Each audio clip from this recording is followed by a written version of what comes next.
Good evening, YouTube, and welcome back to Paisano's Music and Vinyl Talk. I am your host, Paisano.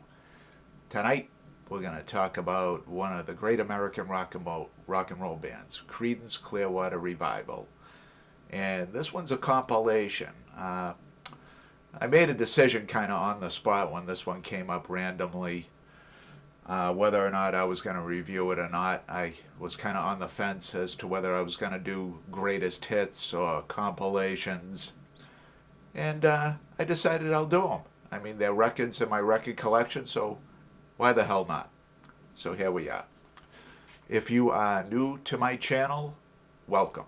We talk about rock and roll here. If you've been watching for a while, seen any of my videos and not yet subscribed, please do. I love subscriptions, and I love comments. Keep them coming.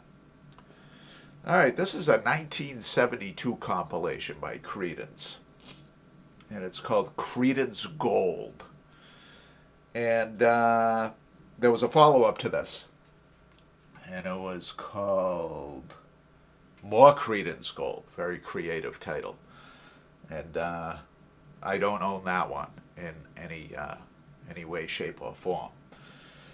But I clicked on it, and I'd be much more inclined to review that one. That's got more of my favorites on it than this one does. Although I didn't buy this. This was left behind by one of my sisters. She left behind a few records. And as they come up, I will identify them as, one of the, I think there was four.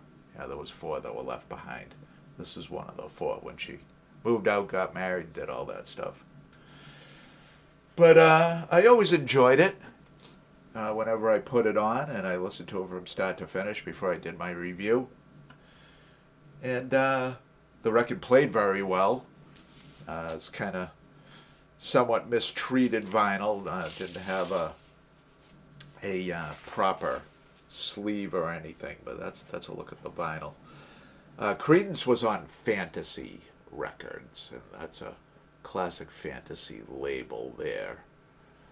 But played all the way through, but looking at it, it needs a good clean, and it's got a lot of fingerprints, and it's got one real big, what would appear to be a scratch, but I didn't hear it when I was listening to it, which is a good thing.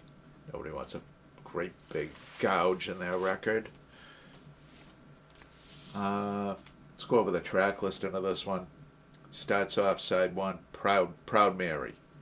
Overplayed. If I never hear it again in my life, I'll be alright. Down on the Corner, Bad Moon Rising. Side one finishes with I Heard It Through the Grapevine. 11 minutes and 5 seconds. That's a good long one. Side two, The Midnight Special. Have You Ever Seen the Rain? Born on the Bayou, and Susie Q. Susie Q is another long one, 8 minutes and 34 seconds. But this group was a hit machine in their day. They had a short run, and it was a productive run. They had a lot of good albums and a lot of good songs. And they were on the road a lot, too. They were on the road constantly. And they certainly made their mark in rock and roll, and without a doubt established themselves as one of the premier American rock bands of all time, and especially the early 70s. And they had some huge albums. There was some creative packaging on this one. You see the colored profiles, and behind each flap is a picture of the member of the band. There's Tom Fogerty, guitar. This one is Stu Cook, the bass player. This one is Doug Clifford, drummer. Cosmo was his nickname. And last but not least, the driving creative force of this group, John Fogerty, guitar and vocals. Together, they were, like I said, an absolute hit machine. Cranking out great songs. And just really blazing a trail. They were a unique act. I mean, they came out of, the British long hair rock acts, your Black Sabbaths, your Led Zeppelins, your Deep Purples. And they were flannel wearing. Looked like they just crawled out of the bayou, crawled out of the backwoods. But they were right up there with the best of the best.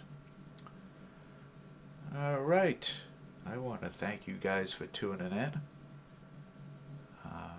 What will Paisano dig up next week? Tune in, find out. Thank you, and good night, YouTube.